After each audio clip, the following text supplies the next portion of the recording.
안녕하십니까. 행정학 원론 18강입니다. 저는 고려대학교 윤성식입니다. 18강은 제4장 정책평가, 제2절 정책평가의 객관성과 정책 실패에 관해서 강의하겠습니다. 우리는 앞에서 정책평가가 무엇인가 하는 것을 대략적으로 보았습니다. 오늘은 정책평가의 객관성, 그리고 정책은 어떻게 실패하는가, 무엇을 실패라고 이야기할 수 있는가에 대해서 살펴보는 시간을 갖겠습니다. 우리는 객관과 주관을 구별해서 많이 이야기를 합니다. 예를 들어서 모든 사람이 동의할 수 있는 무언가 있을 때 우리는 객관이라고 이야기하고, 모든 사람이 동의하기 어려운 것을 주관이라고 이야기합니다. 예를 들어서 1, 2, 3, 4번 중에서 답이 2번이다. 2번이 맞다면 어떤 사람이 채점을 하더라도 2번이 맞다고 채점할 것입니다. 그러나 주관식 문제는 누가 채점하는가에 따라서 점수가 달라질 수밖에 없습니다. 어떤 사람은 잘 썼다라고 생각하는 답안이 다른 채점자는 못 썼다고 채점할 수도 있습니다. 그래서 객관과 주관은 이렇게 구별되는데, 우리는 이 세상에 많은 것들이 여전히 객관적인 것이 있다고 생각을 합니다. 그러나 생각보다도 객관의 영역은 그다지 많지 않습니다. 어떻게 보면은 약간 극단적으로 이야기하자면 과연 객관이라는 게 있을 수 있을까? 그런 생각도 듭니다. 예를 들어볼까요? 선거 때 여론조사 결과가 자주 발표됩니다. 그런데 지금 이 시간, 즉 2016년 4월 달에 대한민국 법에 의하면 유선 전화에 의해서 여론조사를 하도록 되어 있습니다. 그러나 유선 전화는 젊은 사람들은 없는 경우가 많습니다. 설사 집에 유선 전화가 있다 하더라도 여론조사 하는 시간에는 집에 없는 경우가 많습니다. 그럼 유선 전화로 여론조사 할 때 전화를 받는 사람은 주로 누구일까요? 직장이 없는 사람, 즉 나이 든 할아버지, 할머니 혹은 가정주부, 이렇게 치우친 사람들이 주로 샘플로 선택되게 됩니다. 즉 골고루 선택되는 것이 아니고 일부 치우친 샘플이 선정되는 것이지요. 그래서 유선 전화에 의한 여론조사는 특정인에게 유리하고 특정인에게 불리합니다. 그렇다면 휴대폰으로 여론조사를 할 수 있을까요? 휴대폰은 지역이 확실하지 않기 때문에 어렵습니다. 그러나 지역을 전화회사에서 알 수가 있고, 휴대폰 회사에서 지역에 따라서 번호를 제공하는 것을 안심번호라고 합니다. 이 안심번호는 정당이 사용할 수 있습니다. 즉 지역에 따라서 어느 지역에 사는 사람들의 휴대폰에 전화를 해서 여론조사를 할 수 있는 것이지요. 그러나 정당만 이 안심번호를 사용할 수 있고, 일반 여론조사는 이런 안심번호를 사용할 수 없습니다. 따라서 유선 전화로만 여론조사를 합니다. 그래서 선거 때 실제로 선거 결과와 여론조사하고 차이가 많이 나는 이유는 바로 이러한 여론조사의 한계점에 기인한 탓이 큽니다. 그렇다면 여론조사에서 어떤 사람이 40%의 지지를 받았다. 이게 과연 객관적인 수치일까요? 우리는 대개 이런 것을 객관적인 수치라고 생각을 합니다. 그러나 알고 보면 매우 주관적인 수치라고 말할 수 있습니다. 그래서 우리가 객관적이라고 생각하는 것도 곰곰 들어가 보면 매우 주관적입니다.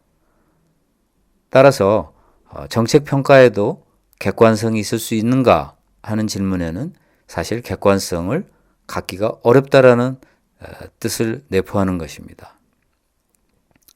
그래서 먼저 정책평가의 객관성을 설명하겠습니다. 첫째, 왜 모든 평가는 정치적 의미를 갖게 될까요? 왜 정책평가는 편들기가 될 수밖에 없다고 이야기할까요? 그 이유는 어떤 평가든지 평가 결과에 의해서 유리해지는 측이 있고 불리해지는 측이 있습니다. 어느 집단이 유리해지고 어느 집단이 불리해지면 그것은 이미 정치적인 것입니다. 어떤 정책 평가 결과는 A 정당에게 유리하고 B 정당에게 불리할 수 있습니다. 또 어떤 정책 평가 결과는 B 정당에게 유리하고 A 정당에게 불리할 수 있습니다. 그렇다면 유리해지는 측에서는 그 정책 평가를 주장하고 그 정책 평가 결과를 지지할 것입니다. 불리해지는 측은 그 정책 평가를 받아들이려고 하지 않을 것이고 그 정책 평가 결과를 비판할 것입니다. 이렇게 되면 사실상 싸움이 되는 것이고 어떤 객관적인, 즉 어떤 학문에 의한 전문성에 의한 평가라기보다는 정치적인 싸움이 됩니다. 국민들은 어떨까요? A 정당을 지지하는 사람은 A 정당이 유리한 정책평가 결과가 마음에 들 것이고 B 정당을 지지하는 사람은 B 정당이 유리해지는 정책평가 결과가 마음에 들 것입니다. 따라서 무엇이 옳고 그른가를 냉정하게 생각해 보기 전에 무조건 좋아하고 무조건 싫어하는 그러한 마음이 형성될지도 모릅니다. 두 번째, 정책에 있어서 성공이란 무엇에 의해 결정지어질까요? 정책평가라는 어떤 학문 영역은 사실 사회과학입니다. 때로는 통계학도 쓰고 때로는 경제학적인 방법도 씁니다. 경우에 따라서는 자연과학적 방법도 동원합니다. 컴퓨터는 당연히 동원되고 요즘은 자료가 많아질수록 빅데이터 분석이라는 그러한 용어도 등장했습니다. 이렇게 현란한 매우 세련된 방법을 써서 정책평가가 이루어진다고 해도 그것에 의해서 성공하고 실패가 결정지어질까요? 만약 누가 4대강 사업이 잘못되었다고 그러한 것을 잘 보여주는 정책평가 결과가 나왔다고 해도 모든 사람이 동의하지는 않을 것입니다. 4대강 사업이 좋다라는 연구 결과도 나올 수 있고 나쁘다라고 하는 연구 결과도 나올 수 있습니다. 각각 똑같은 자료를 가지고 각각 다른 평가 결과가 나올 수 있습니다. 결국 정책에 있어서 성공이란 어떤 계량적인 방법이나 어떤 학문적인 절차를 거쳐서 결정되는 게 아닙니다. 정책의 성공이란 정치적 과정을 통해서 결정되는 것입니다. 예를 들어서 대다수의 국민들이 잘못되었다고 생각한다면 그것은 실패한 정책이 되는 것입니다. 실은 국민들에게 혜택을 많이 주었지만 언론이 굉장히 많은 피해를 줬다고 집중적으로 이야기하고 정치인들도 그렇게 이야기하고 많은 국민들이 그렇게 믿는다면 또 실패한 것으로 결정됩니다. 국민이 어떻게 인식하느냐가 어떤 의미에서는 매우 중요하고 그렇기 때문에 그 과정에 도달할 때까지 언론의 역할, 전문가의 역할, 정치인의 역할이 결정적으로 중요합니다. 따라서 정책의 성공이란 학문적 어떤 전문성이나 계량적 방법 등에 의해서 이루어지는 것은 아닙니다. 세 번째, 정책 평가에 사용되는 기법은 어떤 역할을 할까요? 바로 정책 평가에 있어서 성공이 어떤 전문적인 영역에 의해서 결정되는 것이 아니라면 결국 정책 평가에서 사용되는 기법도 어떤 중립적인 분석을 위해서 사용된다기보다는 특정 입장을 지지하기 위한 도구로 동원되는 것이 일반적입니다. 따라서 4대강 사업을 주장하는, 특히 잘 됐다고 주장하는 사람들은 그 사람들에 의한 정책 평가는 이러한 도구를 동원해서 어떻게 해서든지 4대강 사업이 잘 됐다는 것을 증명하려고 할 것입니다. 4대강 사업을 반대하는 사람들이 하는 정책 평가는 이러한 도구가 4대강 사업이 잘못되었다라고 하는 것을 증명하는데 동원될 것입니다. 똑같은 자료를 가지고 따라서 다른 결과를 낳을 수밖에 없는 것이 정책 평가입니다. 아마 10년이 지나고 20년이 지나도 여전히 4대강 사업이 잘 됐다고 하는 학자와 4대강 사업이 잘못됐다고 하는 학자가 있을 것입니다. 그들에게 증거를 내보라 한다면 그들은 수치를 동원하고 통계 분석을 하고 컴퓨터를 사용해서 왜 대한민국에 이익이었는가, 왜 대한민국의 손해였는가 라고 각각 상반된 주장을 할 것입니다. 제임스 윌슨이라고 하는 학자는 정책평가에 관한 두 법칙을 이야기하고 있습니다. 상당히 재미있는 주장입니다. 그 사람이 주장하는 첫 번째 법칙은 만약 정책평가가 그 정책을 집행한 사람 혹은 그 정책을 옹호하는 사람에 의해서 수행되면 그 정책평가는 그 정책이 좋은 결과를 가져왔다고 연구 결과가 나올 것이라는 겁니다. 그게 첫 번째 법칙입니다. 즉, 그 정책을 집행하는 사람이나 그 정책을 좋아하는 사람은 정책평가를 하면 당연히 그 정책은 좋았다라고 판단할 것이라는 거죠. 두 번째 법칙이란 뭔가 하면 만약에 정책평가가 외부의 독립적인 분석가, 전문가에게 의해 수행되면 그 정책은 잘못되었다라는 결과를 낳을 것이다.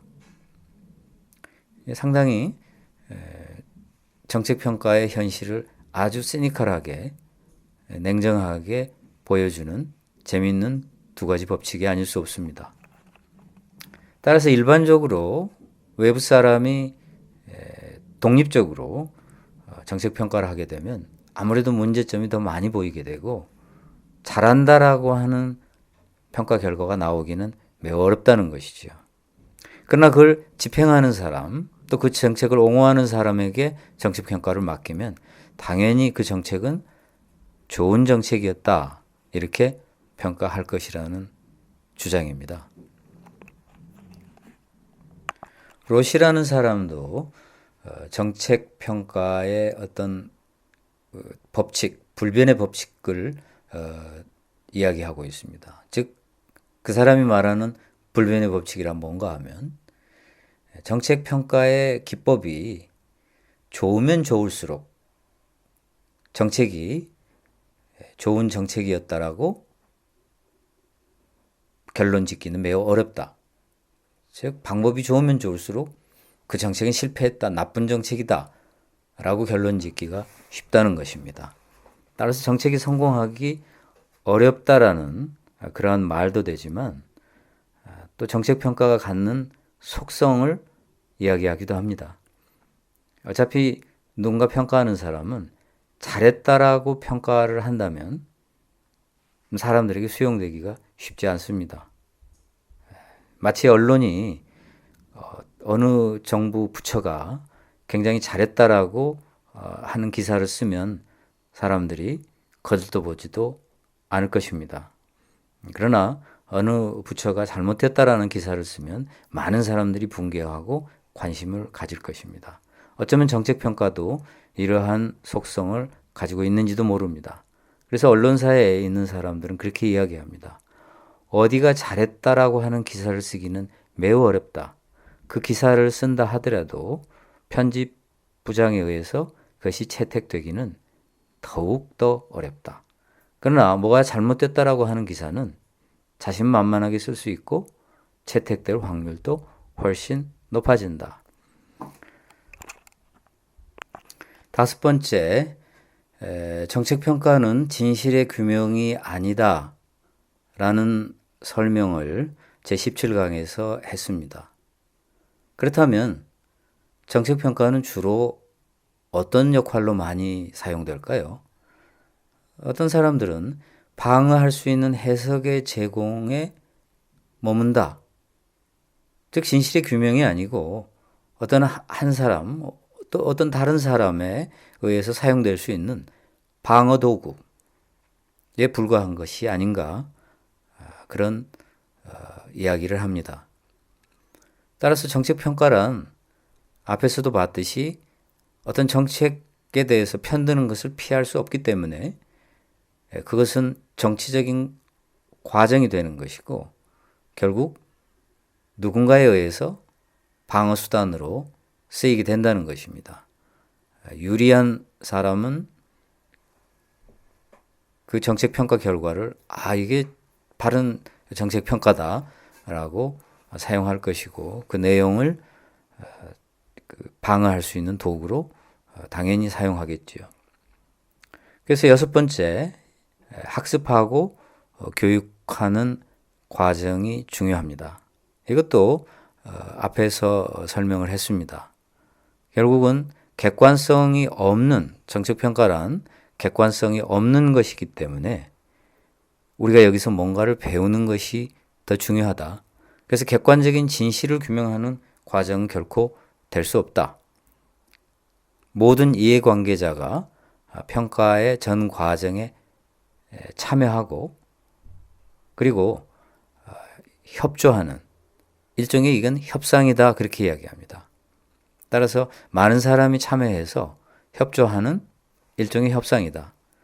그리고 학습하고 교육하는 과정이다. 우리는 정책평가를 통해서 많은 것을 배우고 또 교육을 시킬 수가 있습니다. 그래서 평가자는 학습과 교육을 중재하고 촉진하는 역할을 담당해야 한다. 학습, 교육을 중재하고 촉진하는 그러한 역할을 담당해야 한다. 그리고 무엇보다도 궁극적으로 합의 혹은 종합을 이루어야 한다. 그래서 정책평가가 서로 싸움이 되거나 정치적인 갈등의 한 장으로 되지 않고 뭔가를 학습하고 교육하는 따라서 궁극적으로 합의하고 종합이 이루어지는 그러한 장이 되어야 한다는 것입니다. 그러므로 평가 과정이란 어떤 진실을 발견하려는 과정이 아니고 현실이 구성되는 과정이라는 것이죠. 그래서 영어로는 constructed라는 말을 많이 씁니다. 현실이 만들어지는 것입니다. 그게 어떤 현실이 진실로서 있었던 게 아니고 많은 사람이 예를 들어서 동의한다. 그러면 그것이 현실이 되는 것입니다. 그러나 많은 사람이 동의하지 않는다. 각각 중구난방에 여러 가지 주장들이 있다 하면 혼란의 상태인 것이죠. 그러다가 한쪽으로 사람들의 생각이 모아지면 그게 실제 마치 일어났던 일인 것처럼 그게 현실인 것처럼 받아들여집니다. 그러면 그것이 현실이 구성되는 과정이라는 뜻입니다. 근데 문제점은 진실이라는 게 있기도 어렵지만 진실을 규명하는 과정도 아니고 그저 방어할 수 있는 해석의 제공에 그치는 정책평가에 이렇게 시간과 비용을 많이 쏟을 필요가 있을까 하는 것이죠. 그렇지만 우리는 정책평가를 피할 수 없고 이미 정책평가는 우리의 공공부문에 깊숙이 들어와 있습니다. 물론 선진국의 공공부문에도 깊숙이 들어와 있습니다. 일곱 번째, 정책평가가 이런 문제점을 가지고 있다면 질적인 형태의 평가가 중요하다고 이야기합니다. 질적인 평가라는 뭔가 하면 학자들이 정책을 관찰하는 것, 이것도 질적인 형태의 평가라는 것이죠. 학자들이 처음부터 결과만 가지고 왈가왈부하지 말고 정책을 관찰한다. 또 정책 담당자와 같이 문제 해결 과정에 참여하면서 정책 평가를 하는 것. 이건 이제 질적인 형태의 평가입니다.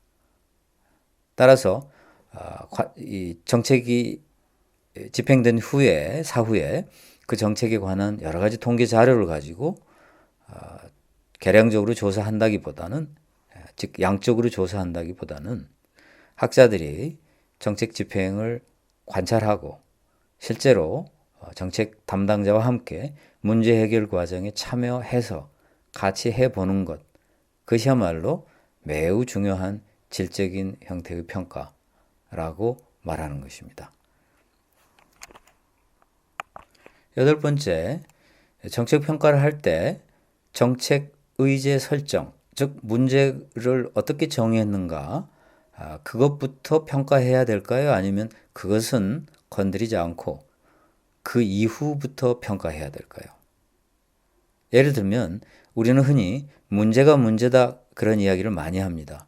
즉 문제가 문제다라는 건 뭔가 하면 문제가 잘못 정의되었다라는 것입니다. 우리는 앞에서 노숙자라고 하는 현상, 노숙자 현상이 사회가 해결해야 되는 문제가 될 때, 즉 우리가 그 노숙자 현상을 야 문제다 이거 해결해야 되지 않는가라고 인식할 때 그것이 정책 의제로 설정된다고 했습니다. 만약 사람들이 뉴욕에도 가서 보면 노숙자가 있더라.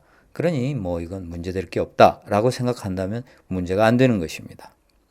그렇다면 처음에 정책 평가를 할 때 노숙자 문제는 잘 정의가 됐다라고 가정하고 정책 평가를 할 것인지 아니면 이거부터 잘못됐다. 처음에 노숙자 현상을 문제로 보는 것부터가 잘못이다. 이건 뭐 해결할 수 없는 건데 왜 이걸 건드렸느냐. 이렇게 정책 평가가 시작돼야 하는가의 그 관점을 이야기하는 것입니다. 따라서 이 문제도 쉬운 문제가 아닙니다. 이것부터 봐야 된다고 생각하는 경우와 그렇지 않는 경우는 정책 평가가 완전히 달라질 것이기 때문입니다. 그러나 정책 평가는 당연히 정책 의제 설정부터 다뤄야 한다고 생각합니다. 왜냐하면 문제가 잘못 정의되면 전혀 엉뚱한 곳에 자원을 낭비하게 됩니다. 그렇다면 정책 평가란 평가가 아니라 모든 것을 다시 시작하는 것 아니냐 또 이렇게 의문을 갖게 되지만 그러나 문제의 정의부터 잘 되었는가 잘 되지 않았는가 당연히 보아야 할 것입니다. 아홉 번째, 정책 평가는 달성하고자 하는 가치를 먼저 명확하게 정의해야 한다고 합니다. 왜냐하면 정책 평가는 앞에서 여러 번 설명했듯이 중립적이고 객관적이고 과학적이고 합리적일 수 없기 때문이라는 것이지요. 그래서 목표를 그럴싸하게 위장해서는 안 되고 우리가 달성하고자 하는 가치를 먼저 명확하게 정의하고 그 가치를 실현하고 있는가 하는 것을 정책 평가를 통해서 밝히는 게 중요하다는 것이지요. 그럴싸하게 위장해서 그에 맞출 필요가 없이 맞춰서는 안 되고 정말 그 목표가 우리가 달성하고자 하는 가치와 부합되는지 그거부터 먼저 생각해 봐야 한다는 것입니다. 따라서 근본적으로 보아야 한다. 즉 달성하고자 하는 가치부터 즉 목표부터 다시 살펴보고 그리고 거기에서 정책 평가가 이루어져야 한다는 것입니다. 열 번째, 그렇기 때문에 무엇보다도 중요한 것은 공개적인 커뮤니케이션과 무제한적인 참여가 보장된 토론이 중요하다고 합니다. 이것은 앞에서 봤듯이 정책평가가 학습과 교육의 기회이기 때문에 이런 토론이 필요한 것은 사실이지만 또 정책평가 자체가 어차피 정치적인 과정이 될 수밖에 없기 때문에 공개적인 커뮤니케이션과 토론을 통해서 국민들에게 널리 알리고 국민들도 또 이 과정을 통해서 배우게 되는 것입니다. 11번째, 정책평가는 단기적 관점에서 수행되어서는 안 됩니다. 많은 정책은 여러 가지 요인이 얽혀 있어서 그 결과가 나올 때까지는 상당한 시간이 걸릴 수가 있습니다. 단기적인 관점에서 별로 영향을 미치지 못했던 정책이 장기적인 관점에서 보면 아주 유익한 결과를 낳았을 수도 있습니다. 문제는 어느 정도 장기해야 하는 것이 정책에 따라서 다르다는 점입니다. 그렇지만 중요한 것은 단기적 관점이 아닌 장기적 관점에 의해서 수행되어야 합니다. 특히 잘못된 정책일수록 눈앞의 성과에만 급급한 경우가 많습니다.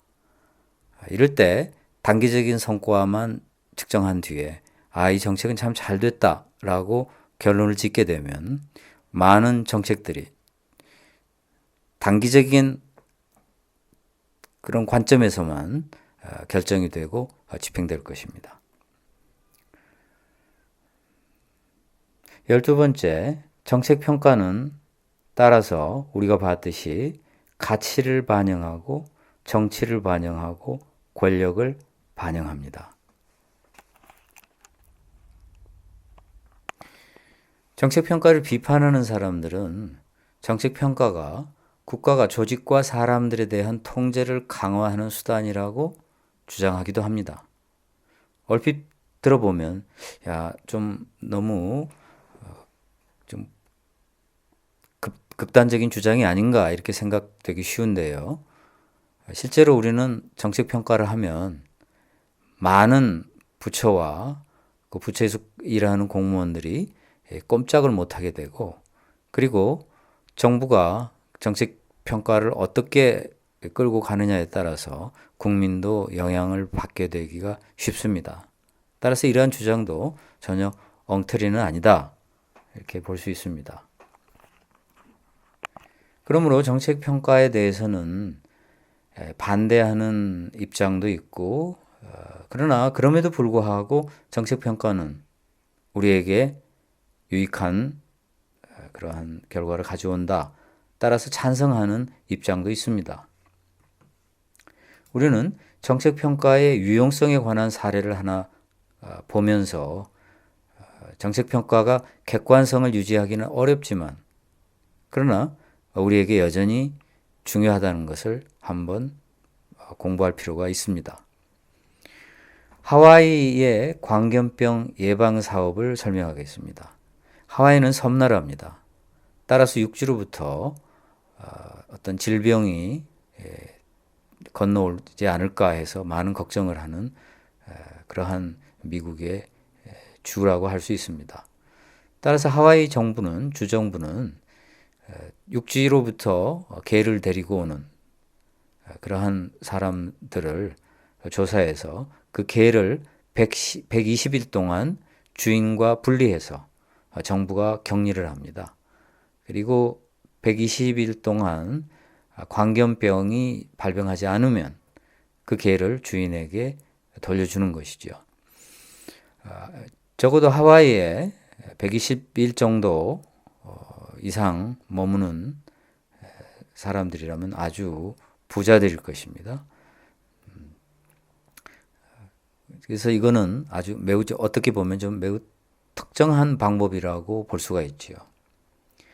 그러면 이 정책 평가가 왜 이러한 광견병 예방 사업에 의미가 있을까요? 이 사업은 60년 동안 시행됐습니다. 그리고 실제로 하와이는 광견병이 거의 없었다고 합니다. 그러면 광견병 예방 사업의 궁극적인 목표, 결과는 뭐였을까요? 광견병 예방입니다. 즉, 광견병의 발병을 최소화하는 것입니다. 이 사업은 얼핏 보면 성공한 것처럼 보입니다. 왜냐하면 하와이는 광견병이 거의 발생하지 않았기 때문입니다.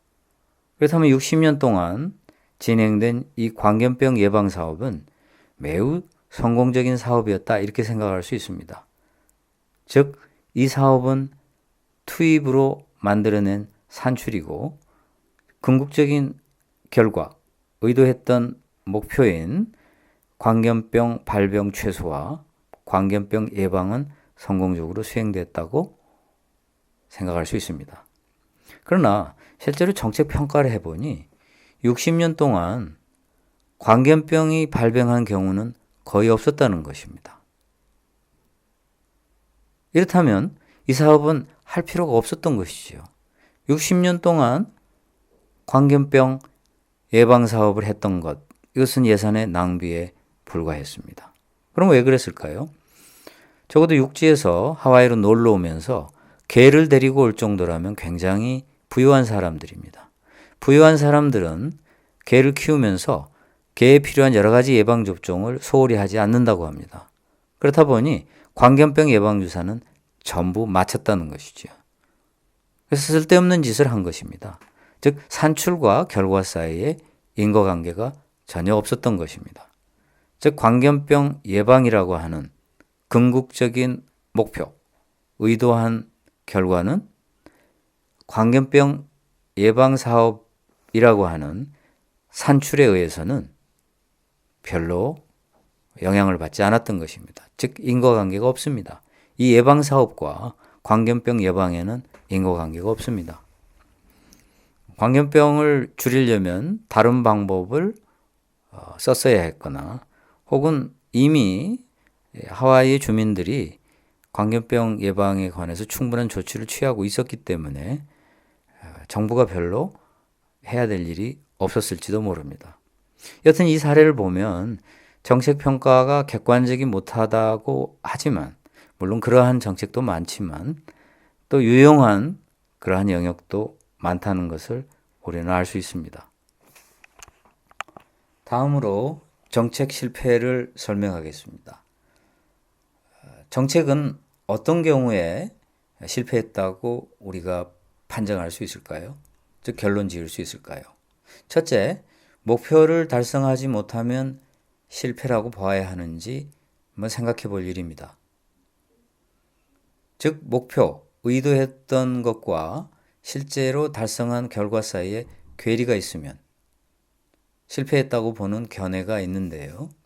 그러나 집행 과정에서의 사업 변경이란 자연스럽고 때때로는 건설적일 수 있다. 우리가 이상적인 조직을 뭐라고 보는가? 이상적인 조직이란 스스로 어떤 오차를 수정하고, 즉 오차 혹은 오류를 수정하고 적응력이 뛰어나며 신축성이 있는 조직이다. 그렇다면 상황이 변경됐으면 꼭 목표를 달성하지 못했다고 실패로 보아서는 안 된다. 이렇게 결론이 날 수 있습니다. 그래서 우리가 이상적인 조직을 이렇게 정의한다면 목표를 달성하지 못했다고 무조건 경직되게 판단할 일이 아니고 그 목표를 달성하지 않는 것이 오히려 어떤 의미에서는 더 좋은 게 아니었을까? 오히려 적응력이 뛰어난 것이 아니었을까? 더 신축성이 있는 것이 아니었을까라고 생각할 수 있는 것입니다. 정책 실패에 관해서는 먼저 하향적 견해를 설명할 필요가 있습니다. 하향적 견해란 위에서 아래로 내려오는 견해라는 뜻입니다. 상층부의 의도에서 실패하면, 이탈하면 실패라고 보는 것이 하향적 견해입니다. 따라서 정책 평가를 할 때 윗사람의 의도가 무엇이었는가, 위의 의도가 무엇이었는가, 이것이 중요하게 됩니다. 세 번째, 상향적 견해는 밑에서 위로 올라가는 것, 즉 집행 담당자가 집행 과정에서 예기치 못한 문제에 부딪혔을 때 그 상황에 따라서 사업을 변경하게 되면 원래 위에서 의도했던 거하고 다른 방향으로 정책이 가게 됩니다. 이러한 상향적 견해에 의하면 상부의 의도에서 이탈했다 하더라도 실패가 아니다. 집행 과정에서의 변경은 당연하고 이것은 우리에게 유익하다. 이렇게 보는 견해입니다. 네 번째, 이 상향적 견해는 담당 관료들에 의한 해석과 자유재량이 중요하다고 보는 것입니다. 왜냐하면 업무를 담당하는 사람만큼 업무를 잘 알기는 어렵다. 그리고 이들에게 만약에 우리가 자유재량을 전혀 주지 않는다면 그것도 문제다. 실제로 자유재량을 전혀 주지 않고 정책을 집행하기는 어렵습니다. 따라서 자유재량을 추게 되면 그 자유재량 내에서 정책 집행의 변경은 당연한 것이다. 그렇게 되면 원래 의도에서 이탈했다고 하더라도 그것은 문제될 것이 없다고 보는 것입니다. 다섯 번째, 정책이 실패됐을 때 공무원의 잘못이 아닌 이유로 정책이 실패할 수 있습니다. 예를 들면 사회, 정치, 경제적 환경 변화에 의해서 실패한 경우가 바로 그것입니다. 물론 공무원의 잘못으로 인해서 정책이 실패할 수도 있습니다. 여섯 번째, 공무원의 잘못도 아니고 사회, 정치, 경제적 환경 변화 때문도 아니고 오히려 정책 고객, 즉 정책 대상 집단의 요구에 의해서 정책이 변경될 때 이것을 정책 실패라고 보아야 하는 것인가 하는 문제입니다. 즉 서비스를 받는 국민이 다른 요구를 할 때 거기에 따르게 되면 원래 목표했던 것에서 이탈하게 되고 상층부의 의도하고도 다르게 됩니다. 고객의 요구에 부응하면 상부의 지시를 고지식하게 지키는 것보다는 오히려 어떤 의미에서는 민주적이라 볼 수 있습니다. 그리고 사업 담당자는 국민하고 직접 접촉하기 때문에 사업, 즉 정책의 문제점을 파악하고 목표 달성을 위해서 무엇이 진정으로 필요한 것인가를 파악할 수 있다라는 것입니다. 그래서 정책이 잘못 형성됐을 경우 오히려 이러한 변경은, 즉 고객의 요구에 의해서 변경하는 것은 좋다. 이렇게 한 변경을 원래 의도를 달성하지 못했다고 실패라고 규정지어서는 안 된다. 일곱 번째, 정책 의제 결정이나 정책 형성이 잘못되어 있을 경우 또 정책이 실패할 수가 있습니다. 우리는 정책이 실패하게 되면 집행이 실패해서 정책이 실패했다고 잘못 단정하기 쉽습니다. 그러나 실제로는 정치적 활동의 결과물인 정책 의제나 정책 형성이 잘못되어서 그럴 수도 있는 것입니다. 따라서 이것도 공무원의 잘못이 아닌 그러한 정책 실패라고 볼 수 있습니다.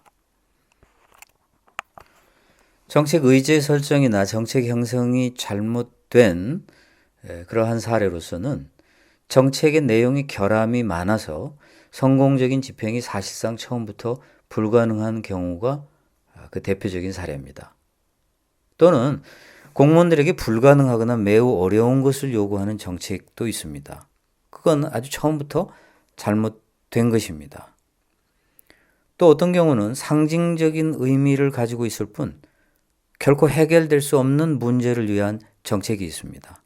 즉 뭔가 신용이라도 내야지 하고 정책을 만든 것이지만 실제로는 문제를 해결할 수 있는 상황이 아니고 그저 국민에게 보여주고자 하는, 즉 우리도 노력한다, 국민들의 아우성을 잠재우기 위한 임시 처방의 그런 수단으로서의 정책인 경우가 있을 수 있습니다. 또 여러 가지 다른 사례가 있을 수 있는데요. 예를 들면 지나치게 낙관적인 약속을 하고 정책이 형성된 경우 필연적으로 정책 집행은 실패하기 쉽습니다. 이것도 결코 해결될 수 없는 문제를 위한 정책인 경우와 매우 유사하다고 볼 수 있습니다. 그러나 이것은 해결될 수 없었던 게 아니고 해결될 수 있는데, 즉 어느 정도밖에 해결될 수 없는데 그 이상을 해결할 수 있다고 낙관적인 약속을, 즉 과잉 기대를 하게 만든 그러한 정부가 잘못인 것이고, 이런 경우는 아무리 노력을 한다 하더라도 공무원은 실패할 수밖에 없는, 그래서 집행 과정에서 실패가 약속되어 있다고 볼 수가 있습니다. 여덟 번째, 정책 집행에 있어서 중요한 제약이 있는 경우입니다. 예를 들어서 예산 지원이 중단되면 그 정책은 실패하기 쉽습니다. 우리는 이상처럼 정책이 객관성도 없다, 그러나 또 유용하다 봤었고, 또 정책 실패를 공부하면서 정책 평가가 얼마나 하기 어려운가를 또 발견했습니다. 그렇다면 정책이란 어떤 문제를 가지고 있는 게 아닐까요? 즉 정책이 역할을 하는 걸까요? 아니면 정책은 어떤 역할을 못하고 있는 걸까요? 여기서는 정책이 어떤 역할을 하는지 다시 한번 정책 평가 후에 공부를 해보기로 하겠습니다. 첫 번째, 마틴 헤롭이라고 하는 학자는 정책의 역할은 제한적이다, 이렇게 주장합니다. 이 사람은 프랑스, 일본, 영국, 미국의 사례를 조사한 뒤에 실제로 정책의 영향은 일반적으로 생각하는 것과는 달리 매우 제한되어 있다라고 이야기합니다. 이 사람은 예를 들어서 marginal이라고 하는 표현을 사용하는데요. 약간의 영향밖에 미치지 못한다고 이야기하는 것이죠. 그리고 스스로 질문을 합니다. Does policy make a difference? 즉, policy는 어떤 차이를 유발하는가? 이렇게 질문을 하고 그 사람은 그렇지 않다. 그런 difference, 즉 차이를 유발하지는 않는다. 약간의 변화만 줄 뿐이다. 이렇게 주장하는 것입니다. 두 번째, 그렇다면 사회의 변화는 무엇에 의해서 이루어지는 걸까요? 우리는 정부가 큰 역할을 한다고 생각했는데 정부가 하는 정책이라는 게 별로 역할을 못한다면, 즉 자유민주주의 국가에서 정부가 매우 제한적인 역할밖에 하지 못한다면 사회의 변화는 무엇에 의해서 이루어지는가 하는 의문을 갖게 됩니다. 사회의 변화는 정부의 정책보다는 보다 근본적인 힘에 의해서 이루어진다고 합니다. 예를 들어서 국민 건강 혹은 또 전염병 예방, 즉 이러한 국가의 영역에 있어서는 보건 정책이 국민 건강을 증진하거나 전염병을 예방한다기보다는 사람들의 생활 양식이 더 중요하다는 것입니다. 사람들이 음식을 전부 끓여 먹는가, 밖에서 들어오면 손을 씻는가, 위생관념이 많이 가지고 있는가, 이런 것들이 중요하다는 것입니다. 또 도시의 범죄율은 경찰이 잘한다고 범죄율이 줄어들고 못한다고 늘어나고 하는 것은 매우 제한적이고, 도시화가 많이 진행되면 범죄율이 많이 늘어나고, 그렇지 않으면 아무래도 범죄는 훨씬 더 떨어진다. 그렇게 이야기를 합니다. 그래서 사회의 변화가 더 중요하다라는 주장입니다. 세 번째, 정책은 예방적, 능동적 행위가 아니라 임기응변적인 수동적 반응이라고 많이 이야기합니다. 우리는 앞에서 정책 결정이 전략적 사고를 가지고 행해져야 된다 주장했습니다. 전략적 그 관점에 중요한 것은 임기응변적인 수동적 반응이 아닌 미리 예방하고 능동적으로 변화하는 것이다, 그렇게 이야기했습니다. 따라서 정책은 반드시 예방적, 능동적 행위가 되어야 함에도 불구하고 실제로는 그렇게 되지 못한다는 것입니다.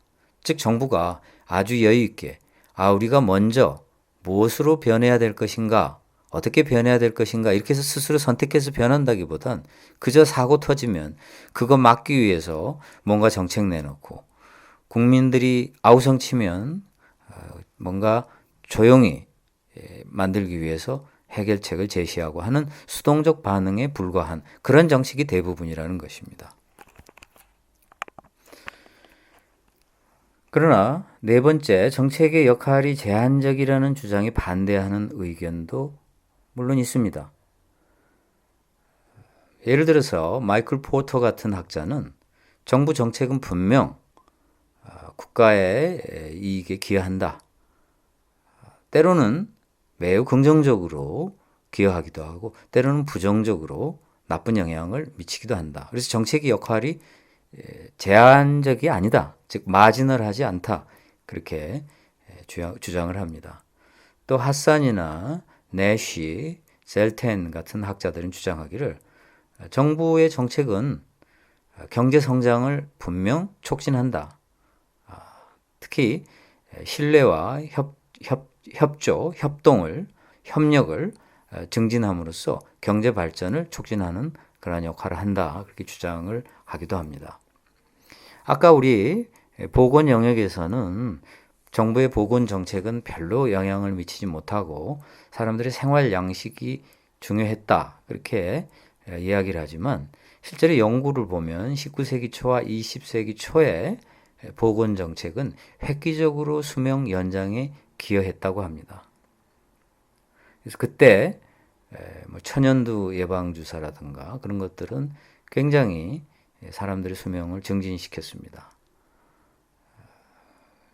그래서 그 이후에 물론 최근의 보건 정책에서는 과연 보건 정책의 역할이 뭐냐 하는 의무를 가질 만큼 정책의 역할이 제한적인 경우도 있었지만 19세기와 20세기 초의 보건 정책에 있어서는 적어도 상당히 정부가 국민에 기여했다, 즉 국가에 기여했다, 그런 사례도 있는 것이죠. 그래서 무조건 정책의 역할이 제한적이다 말하기는 어렵다. 역할을 한 경우도 있다. 이렇게 볼 수 있습니다. 다섯 번째, 정책은 의도했던 목표를 달성하는 것, 그것만이 목적은 아니라고 이야기합니다. 그 이상의 상징적인 의미를 가지고 있다는 것이죠. 예를 들어서 정책은 사람들을 하나로 뭉치게 하고 또 질서 있는 국가를 유지하는 역할도 한다고 합니다. 예를 들어서 빈곤과의 전쟁이라는 정책이 빈곤층에게 영향을 미치지는 못했다 할지라도 도덕적 인간을 재확신시켰다고 그렇게 이야기합니다. 따라서 목표를 달성하는 것 못지않게 이런 상징적인 의미도 중요하다고 이야기합니다. 따라서 여섯 번째, 정책이란 상징 전문가가 안정과 안전을 공급하는 상징적 행위라고 그렇게 이야기합니다. 즉 정책을 결정하는 사람, 정치인, 또 우리가 앞에서 설명했던 정책 앙트르프러너는 일종의 상징 전문가라는 것이죠.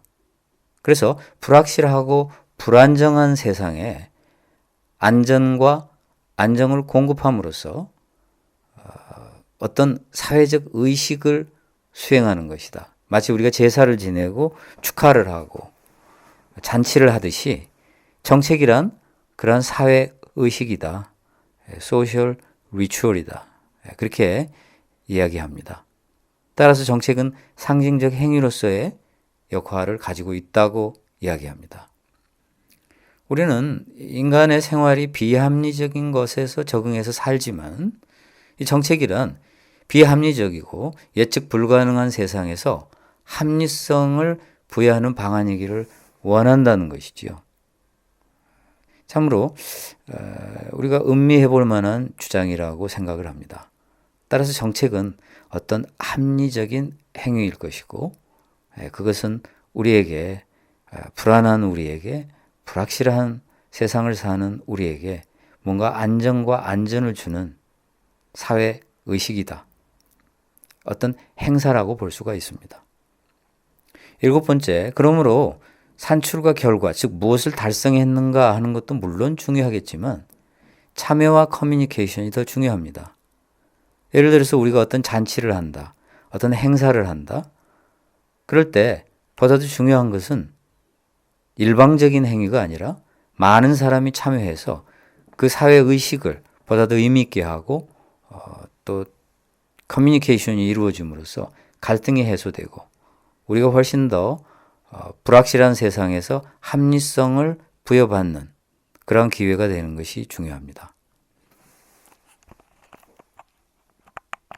여덟 번째, 그러므로 정책은 사람들의 민주 역량과 정치 역량을 개선해야 한다고 주장합니다. 정책 결정은 아이디어와 가치의 경쟁을 촉진시켜야 되고 정책은 개인과 사회의 능력을 충분히 개발하는 것을 목표로 삼아야 합니다. 그러므로 우리는 정치에 엘리트의 이익과 조작의 노예가 되지 않기 위해서도 정책이 공공교육이 돼야 한다는 것이죠. 즉 정책을 통해서 국민이 보다 더 성숙해져야만 정치 엘리트들이 정책을 통해서 자신네들의 이익을 성취하고 또 정책을 통해서 사람들을 조작하려고 하는 것을 어느 정도 막을 수 있다고 합니다. 그러므로 정책이 교육의 장이 되어야 한다는 것은 아까 우리가 정책 평가가 학습과 교육의 기회가 되어야 한다는 것 그 이상의 의미를 가지고 있습니다. 정책 평가도 물론 당연히 학습과 교육의 기회가 되어야 하지만 정책 결정 단계에 있어서도 아이디어와 가치의 경쟁을 촉진시키는 단계가 되어야 한다. 즉 정책 결정부터 서로 누구의 아이디어가 좋은가, 국민들이 그 아이디어를 내고 어떤 가치가 우리 사회에 중요한가, 국민들이 그 가치에 대해서 토론하고 그리고 국민들의 의사에 의해서 그러한 가치가 정책 결정 과정에서 선택되는 것이 중요하다는 것입니다. 따라서 정책 평가 단계에 있어서도 학습과 교육의 수단이 돼야 되지만은 정책 결정에 있어서도 그러하기 때문에 정책이라는 것 자체가 모든 단계에 있어서 국민을 교육하는 그런 공공교육의 장이 되어야 하는 것입니다. 이상으로 행정학 원론 18강을 마치겠습니다. 저는 고려대학교 윤성식입니다. 감사합니다.